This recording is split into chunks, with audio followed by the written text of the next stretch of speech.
Yesterday Upon the Stair. Written by Pit Viper of Doom. Read for you by Gemini Wishes.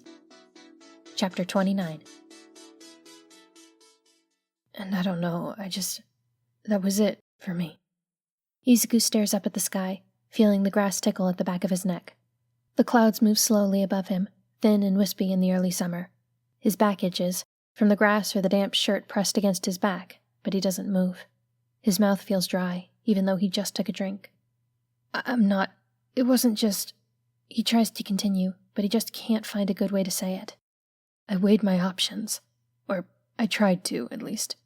And I thought of a couple ideas to win, or at least the beginnings of an idea. But they all depended on getting Bakugo to work with me. And I just didn't know how to do that, because I already tried, and I didn't want him to hit me again. He doesn't say that. It's too embarrassing to admit that aloud, especially in the company he's currently keeping. I couldn't figure it out, and I knew I only had so much time before All Might came looking for me. So I left. Bakugo went to try and fight All Might, and I went straight to the gate. There's no answer for a while. Izuku can imagine what Uraraka might say, or Ida. They would reassure him and sympathize, whether or not they really approved. Uraraka would side with him for sure, and Ida might point out that they, of all people, ought to know the good sense in running from a hopeless fight. But Ida and Uraraka aren't here right now. His classmates decided to give study group another try after summer break, to give Ida time to organize their ground rules, if nothing else. So it's just him and Todoroki again, like it used to be, and how he'll take this is anyone's guess. Sympathy isn't Todoroki's strong suit. Izuku can see how much he struggles with putting that sort of thing on display, and that his experiences have left him with lopsided standards for what is and isn't acceptable.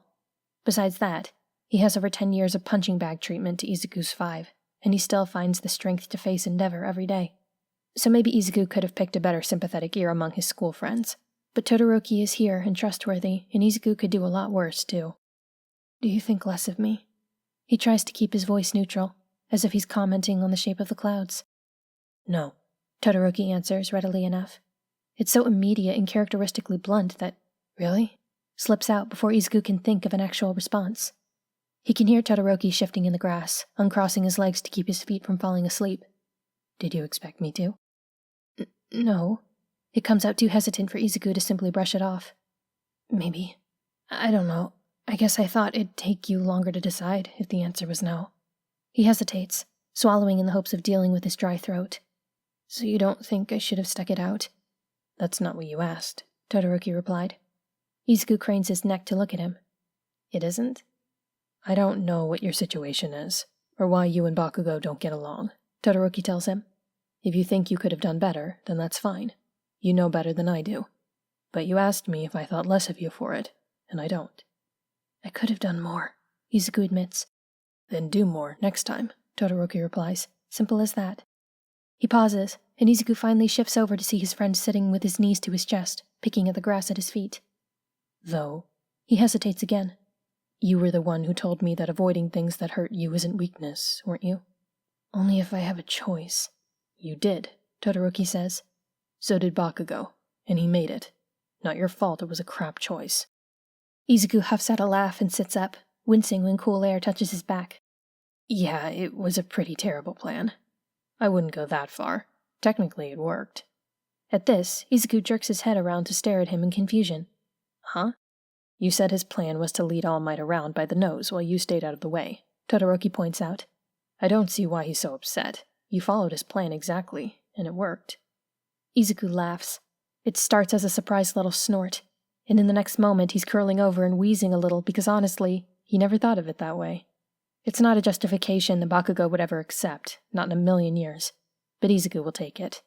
And it's consolation coming from Todoroki, which somehow makes it mean more. Ready to go again? Todoroki asks, once he's done. Sure, give me a second. Izuku retrieves his water bottle for one more drink. Just a couple more rounds, I think. I don't want to be too tired for tomorrow. Todoroki blinks at him for a moment before he seems to remember. You're taking Kirishima up on his invitation? Yeah. Izuku allows himself an excited little grin. I don't think I've ever hung out at the mall with friends before. Oh, Todoroki says awkwardly, and Izuku remembers that Todoroki probably hasn't hung out at the mall with friends before either. Well, have fun. You're not coming? Izuku tries not to sound too crestfallen. It's my last chance to visit my mother before we leave, Todoroki explains, and the apologetic tone in his voice makes Izuku feel unreasonable and whiny. Oh, I'm glad, he says, and he's not sure if there's a tactful way to say, sorry if my need for validation makes you feel like you have to apologize for taking the time to further repair your relationship with your mom. But he's sure that if he tries to find it, he'll only embarrass both of them. Luckily, tact isn't a requirement for launching the first punch in a sparring match. Sometimes the nice things in life don't require words. The Kiyashi Ward Mall is even cooler than Ejiro expected. To start with, it's massive. When they say it has the most shops of any mall in the prefecture, they aren't kidding. Ejiro wouldn't be surprised if it has more shops than the rest of them put together. He counts at least 4 distinct levels, and they're all pretty jam-packed. Not that that's much of a surprise. It's the start of summer, and this place is a pretty sweet hangout for kids getting out of school. Holy hell, is he glad to be here. Thank God for Aizawa-sensei and his logical ruses. Almost the whole class is here. Kaminari, Ashido, and Sato are especially psyched, and so is Ejiro. Ida's already trying in vain to corral everyone into something resembling order, but the mall is crowded and everyone's hearing the siren call of the surrounding shops, food stands, and kiosks. Ejiro already has his sights set on something to buy, but he's not quite ready to run off just yet. He does a quick sweep of the area to see if anyone else is showing up. It looks like not everybody who said they were coming made it, which is a shame. He was really hoping to talk to... Hey, Kirishima. He startles in place and looks over his shoulder to find Midoriya standing there as if he's been there the entire time. Oh hey, dude! I was wondering if you were going to make it. Wouldn't miss it. Midoriya smiles back, but there's a nervousness in his face that Ejiro can't deny. You okay? Ejiro steps closer and lowers his voice, just in case Midoriya isn't comfortable with him broadcasting his emotional state to the rest of the group. I, meant what I said before. Bakugo isn't coming. Oh, yeah, I believe you. Midoriya's grin brightens. It's just, it's a little embarrassing, but I've never actually done this before. Ejiro blinks. Done what? You know, malls, friends, hanging out. Midoriya shakes his head. Anyway, where are we going first? There's a whole bunch of places to choose from, and I have some ideas for what to get, but I don't mind walking around and browsing, because I might see something useful that I didn't think of, and I also don't really know my way around, but I guess there are directories and stuff, so that's not really much of a problem. Midoriya, my dude. Ejiro lets his hand fall on Midoriya's shoulder, cutting off the nervous chatter. Chill, all is cool. Right. Oh, hi, Uraraka. Midoriya catches sight of a few of the others and waves. It looks like everyone who was going to come is now here. Bakugo is a no-show, and so is Todoroki, but that's all cool. Bakugo was never interested in the first place, and Todoroki isn't really the buddy-buddy hanging out type. Unless it's for sparring, apparently. Hey, Kirishima? Midoriya speaks up again, and the embarrassed look is back. I have an awkward question. Hey, look over there! Are those UA students? As crowded and bustling as this place is, voices still carry, and Kirishima glances over to see a group of other high schoolers whooping and fist-pumping at them. Yeah, those are the freshmen! Woo, sports festival! Hot stunts! Wow, there are people who still remember us, Uraraka remarks. Yeah, Ijiro's sort of glad Bakugo and Todoroki didn't show up. They probably would have gotten mobbed. He can see Tokuyami surreptitiously hiding behind Shoji, and Ejiro can't blame him. Third place might be high enough to attract attention, and Tokuyami's not really the strutting his stuff in public kind of guy. Sorry, what were you saying, man? Kirishima turns back to Midoriya once the rowdy high schoolers move off again. You had a question? Yeah, Midoriya shifts from foot to foot awkwardly. Did you pass after all? The practical exam, I mean. I just remember Aizawa-sensei said something about remedial classes, but you're apparently going to the camp with us, so... And ooh, that stings. But Midoriya looks so embarrassed to ask, like he knows exactly how sensitive it probably is, that Ejiro can't even be upset. Right, that. Oh, I forgot, you weren't there when Aizawa-sensei told us. Awkward? Yeah, apparently that was another play to get us motivated. Turns out we're going after all. Me and Sato and Kaminari and Ashido, too. Ejiro grins. I mean, there'll still be remedial stuff, but at least we get to go. Logical ruses, Midoriya mutters.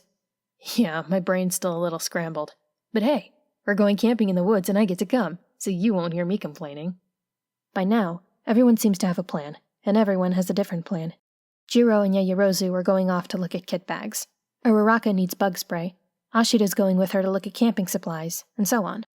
You have your eyes on anything, Midoriya? Ejiro asks. Wrist weights, Midoriya answers promptly. Huh. Like what the teachers had on during the exam? Yep, Midoriya nods. That's where I got the idea. They were weighted down but still free to move, and their hands were free. I think it'd be good weight training. Ichiro brightens. Well, hey, you can probably find stuff like that in sporting goods, and that's where I'm headed. Did you say sporting goods? Hagakure pokes into the conversation. Me and Kaminari need good outdoor shoes, so we could totally head there together. Sweet. Ichiro brings his hands together. How about we set a meeting time and split up? We can get back together and grab some food when we're done. It doesn't take long to reach an agreement. Everyone is eager to run off, shop, and explore. Ichiro leads the charge with Midoriya, Hagakure, and Kaminari, for all that this is technically his first time visiting this place, so he doesn't exactly know his way around better than any of them. But he's still riding the high of his own excitement and relief, because even though Aizawa-sensei has threatened rigorous training, a class camping trip is still a class camping trip, and rumor has it that Class 1B is going to be there too. Maybe he can hang out with Tetsu if they have the chance.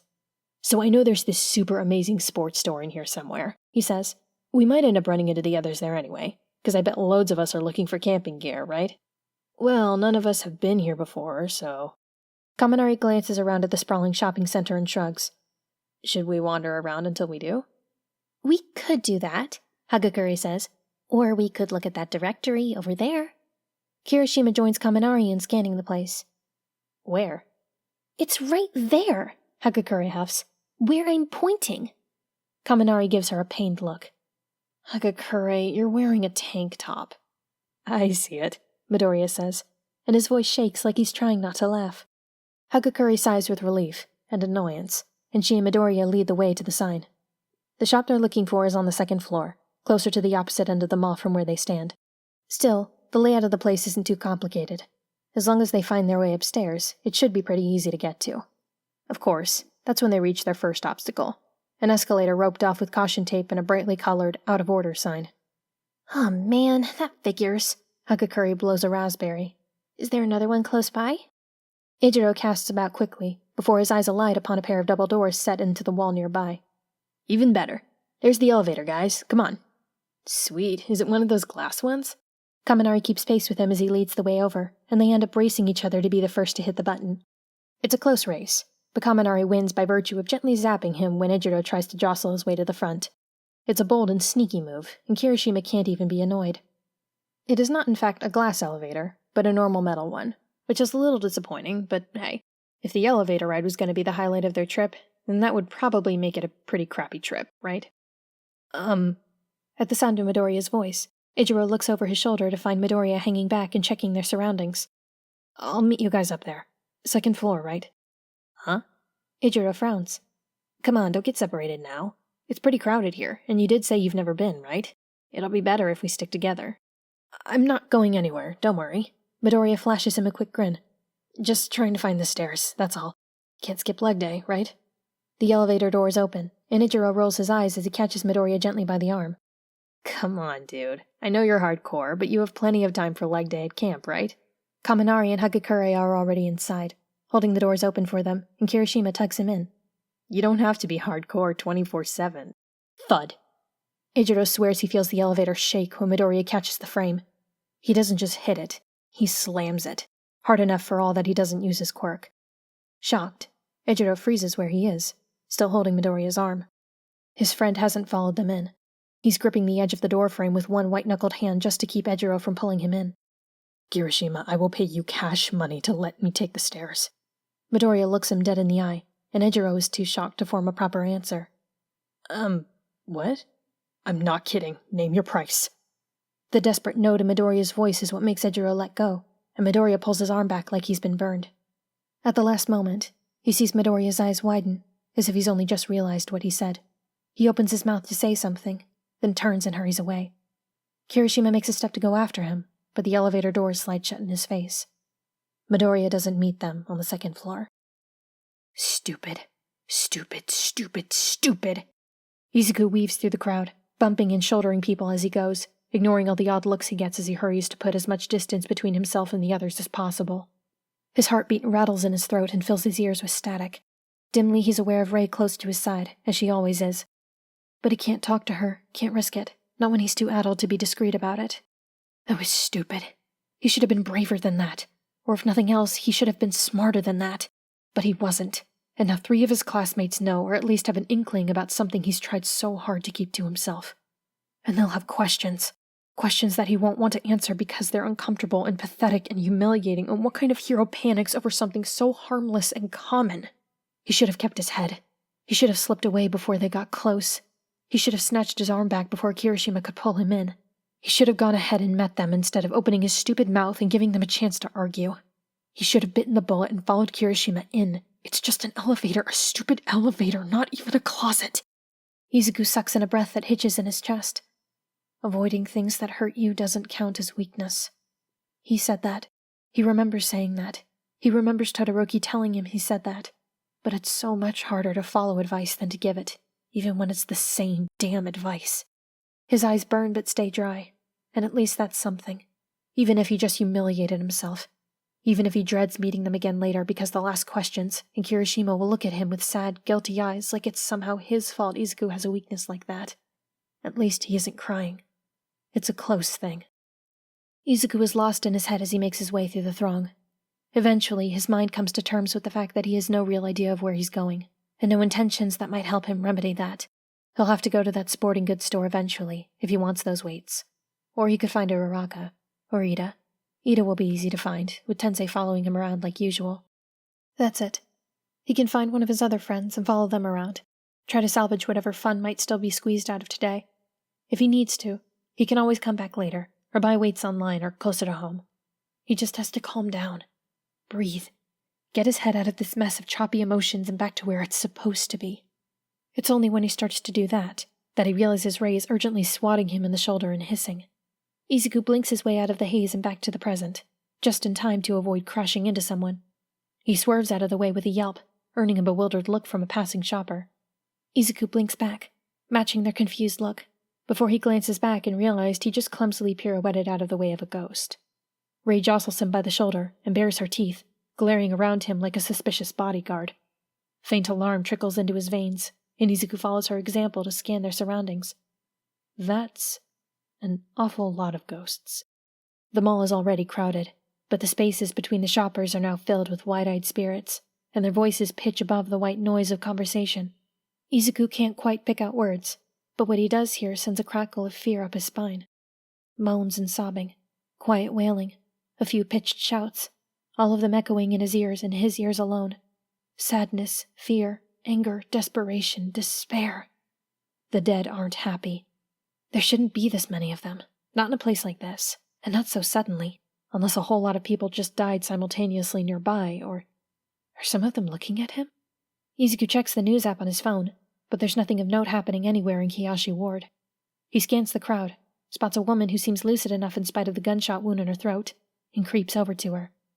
He sees her face change from anxious fear to shock when she realizes he's looking at her instead of through her. Excuse me. He keeps his voice low, barely moves his mouth. Is something happening? You can see me? Her voice shakes. You can see us? Yes, so please just... You need to leave. She presses her hands to his chest and seems shocked that she can touch him. You're the one in the photograph. You're not safe. Please, just leave before he finds you. Before who finds me? Her words twist his confusion into a tight coil of fear, and he almost forgets to keep his voice down. She grips his arm, and he feels her cold touch even where his shirt sleeves cover his skin. He's here. Dark jacket, with the hood up. You're the kid in the photo, the one he's always talking about. You need to get out of here. Go home. She sees something over her shoulder, and her face goes a shade paler before she vanishes. Izuku chances a glance behind him, tries to be casual about it, and spots someone in a dark hooded jacket amid the crowd. Heart in his throat, he starts walking again. He uses the crowd to his advantage, or at least tries to. It's harder for him to hide in this crowd than it is for someone else to hide from him, but he tries to make do, ducking in where it's thickest, taking roundabout and circuitous routes through the mall. His phone vibrates in his pocket, but he ignores it. He'll worry about that when he's safe on the train home. Maybe he'll make up some excuse about being called home by his mother. For now, he just has to get out. He tosses another glance over his shoulder, and the dark jacket is nowhere in sight. He's not sure whether to feel relieved or more worried. Has he shaken his pursuer? Is he close to an exit? Maybe he can just... Ray shrieks a warning, and Izuku follows her voice to a nearby pillar. She stands next to it, baring her teeth at the spot behind it where Izuku can't see, and he doesn't need a warning clearer than that. He turns to walk the other way, and that's when his luck runs out. They're all clustered here, these dead, and that's how Izuku knows he's close. Too close to save himself, too close to escape. There are too many bodies in his way, warm and cold alike, and the latter are so used to people phasing through them like mirages that they don't know to part for him. Move, move, move, he pleads, and even at a whisper his voice is pitched with desperation. Please move. An arm settles around his shoulders, tight and heavy. No need for that. The voice is a familiar one. Izuku finds himself reaching for One for All at the sound, because what are laws and consequences to him when Shigaraki Tamura is close enough for his stale breath to waft so close to his ear? Before he can make a move, or even form a thought about what move he could possibly make, the arm shifts. In the next moment, there are 4 fingers on his neck, rough and dry, with untrimmed nails digging into his skin. Clever you, spotting me so quickly, Shigaraki murmurs close by his ear, and Izuku can barely hear him over the static ringing in his head. Oh, wait, that's not his head. It's Rei. Rei's here. Izuku gropes through empty air until she reaches back and clutches his hand. He can feel the bones in her fingers shifting, forming something long and misshapen and grotesque. Don't struggle, Shigaraki advises. We're just old friends catching up, yes? Just talking. That's all I want to do, is talk. Don't struggle. Maybe take a moment. Breathe slow. Don't let anyone know, or else. I have 4 fingers on you. You remember what happens when I add 1 more. The memory flashes across his eyes, unwelcome and sickeningly vivid. Aizawa-sensei's arm, the sleeve crumpled away and the flesh quick to follow. It's slow. The fingers twitch against his neck. What was that? Your quirk. He's good at this, at observation, at analysis. He can do this in his sleep, so why not do it amid the fear? If you could dust me with 1 touch, you'd have done that to Aizawa-sensei. It doesn't work that fast. Of course. He swallows and... No, better not to do that too much. It makes his throat bob closer to that 5th finger. You had his arm, not his neck. But I'd give myself a few seconds at least, to get out of your grip before it reached anything vital. It hurt, but I'd survive. He has to pause there, because he knows those chances are slim. And even if I didn't, I wonder how many heroes there are in the crowd. He keeps his grip on Rei's hand, because he can hear her tensing, gathering herself, ready to make her objections known one way or another. He jerks on his grip until she looks down at his free hand and the words he's spelling out at his hip, outside of Shigaraki's field of vision. Don't. If he panics, he'll touch. She squeezes back and keeps quiet. I wonder how many people I could kill before any of them reached me and took me down, Shigaraki answers, and Izuku has to risk swallowing again because it's that or gag. Look at them. All those little NPCs running around, like little bags of EXP. He sighs with something like longing. That's the difference between you and me. I don't care how many people I kill on my way out. He feels it, the panic coming in as inexorably as the tide, each wave bigger and higher until he's ready to drown. In his mind he thrashes and flounders, desperate to stay afloat, to keep his head above water and keep breathing. He's a finger's width away from being dust on the ground. He's so close to death. He's never been so close to death before. The icy grip on his hand tightens, and the chill spreads through him like thorny vines, reaching ever closer to his core. They prick as they go, returning the feeling to things that were otherwise muted by encroaching panic. Hope and joy are quick to drown like sparks plunged in water, but then the chill reaches his anger, and it blooms warm in his chest. He's never been so close to death before. What is he talking about? He's been close to death since he was small. He's been surrounded by things that only he could touch, that only he could be hurt by, and Shigaraki is volatile and hungry for death and destruction, but he is not one of them. Shigaraki grips his throat, but Rei grips his hand. You're only a man, Izuku thinks.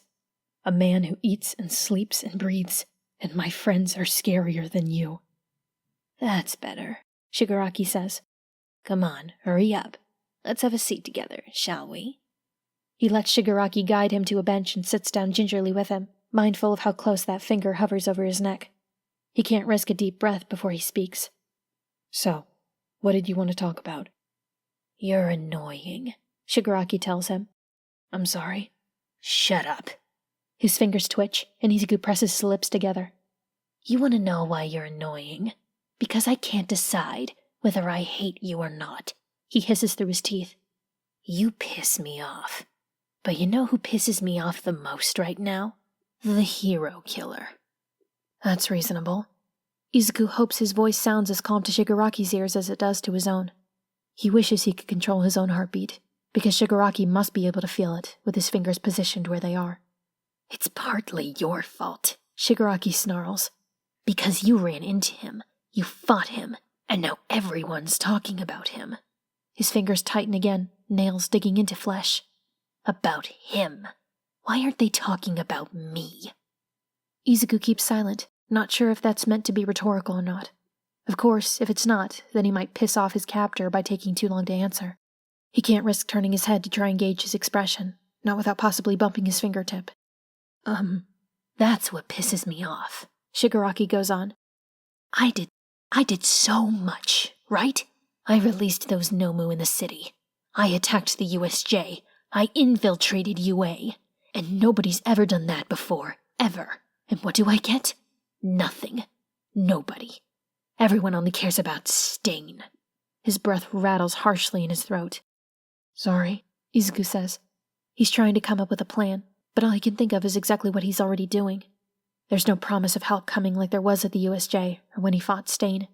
He can stall for time, but for what? He can't risk going for his phone because Shigaraki is close enough to feel that, and there's no way in hell Izuku is luring one of his friends straight into Shigaraki's hands. All he can do is keep Shigaraki talking until he gets bored. And maybe, if Izuku is very lucky, all he'll do then is leave. Sorry for what? Shigaraki snaps. Tried to keep it quiet, Izuku says. Fought him in a dark empty alley and everything. No witnesses. I didn't even get credit for it. Shigaraki hisses through his teeth again, but he doesn't dig his nails in this time. Then why? Why does everyone like him so much? You might be asking the wrong person, Izuku says. He stabbed 2 of my friends and knifed me a couple of times, and most people haven't had that happen to them. I have, Shigaraki snarls. When we told him to join our party, he stabbed me and Kurogiri. That must have been awful. There must be some reason, Shigaraki goes on, and you're no help at all. Whatever Shigaraki wants, he still hasn't gotten it yet, and Izuku scrapes his mind together and tries to wrap it around the question. He falls silent, watching the crowd. The dead watch him back, waiting, always waiting. They're wondering if he's going to join them, if anyone's going to join them today. Everyone is waiting for Izuku. The ghosts are waiting for him to survive or die. Shigaraki is waiting for him to answer. Kirishima and the others are waiting for him to meet them on the 2nd floor. His mother is waiting for him to come home. He can't afford to keep them waiting. What's your favorite video game? He asks. He feels Shigaraki go still, and this time he risks turning his head just slightly. His first glimpse of Shigaraki Tamura's face is not a pleasant one. His skin is almost gray, with pale hair falling into his beady, bloodshot eyes. Tiny scars and nicks mar the skin, and his lips are chapped and bloodless. Izuku averts his eyes again. What? Shigaraki says at last. I know you like them. What's your favorite? His own lips feel dry, so he runs his tongue over them. Mine's Undertale. Shigaraki is silent and still for a few moments. Just when Izuku is starting to think he won't answer at all, his captor's raspy voice reaches his ears again, less of a snarl than a subdued mumble. I like BioShock. That's a good one. Izuku almost nods in agreement, but thinks better of it. I bet you always harvest all the little sisters, huh? You get more Adam that way, Shigaraki snaps. What's your point? People like a good story, Izuku says. Most people. Everything happens on the news, not to them, so it's just a story to them. And a good story needs a good villain, right? He doesn't wait for Shigaraki to answer. BioShock has Andrew Ryan and Frank Fontaine, and I guess depending on how you play, you could end up the villain too. He swallows against the tickle in his gag reflex. And all those villains, they all want something, right?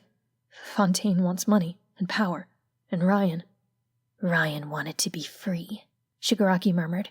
He wanted to do whatever he wanted, without any parasites telling him what to do. For a split second, the grip tightens enough to close Izuku's windpipe, but it loosens again. Free will. No stupid laws. Izuku can hear his teeth grind. That's all I want too. What's your point? My point is that nobody can tell, Izuku answers, and braces himself for a touch, for pain, but it doesn't come, so he keeps going. Everyone knows what Stain wanted. He had an ideal that he was working for, and it wasn't right, and his methods weren't right either, but he had that ideal. He swallows again, tasting bile. That's what people like. That's what's interesting. And nobody can tell what you want. You just destroy stuff, and that's not interesting. But I want to destroy things, Shigaraki snarls. I want to break the things I don't like. What for? The only reply he gets is silence, broken by the hum of activity around them. Shigaraki is quiet, thinking, and Izuku isn't sure if he's thinking about the question or considering whether or not to kill him. I guess people like villains who break things in order to make new ones. Izuku pauses. His eyes are starting to burn, and he prays that they won't spill over. Andrew Ryan wanted to make a utopia. Stain wanted to make a better world. He blinks back tears. Is there something you want to make, Shigaraki? The silence stretches further, and Izuku has run out of things to say. His analogy has run its course, and still nothing. Shigaraki is still here. The ghosts are still here. Rei is still here, and I've decided, Shigaraki says, and his voice is brighter now. It's almost lively. I've decided. I think I like you, Midoriya Izuku. His grip loosens enough for Izuku to turn his head again, and he comes face to face with a nightmare of a smile. There's something different now, something heavier in the air, like a new layer to Shigaraki's eerie presence.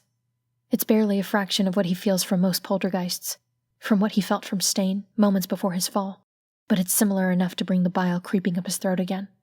So Izuku does what he always does, when death is staring him in the face and the fear is too powerful to trick. He parts his lips from his teeth and smiles back. Deku? Shigaraki's head turns to look for the voice, which is good because Izuku's smile takes on a desperate note when he recognizes Uraraka's call. Ah, so you had company. You should have said. I should have known your little friends would be running around here too.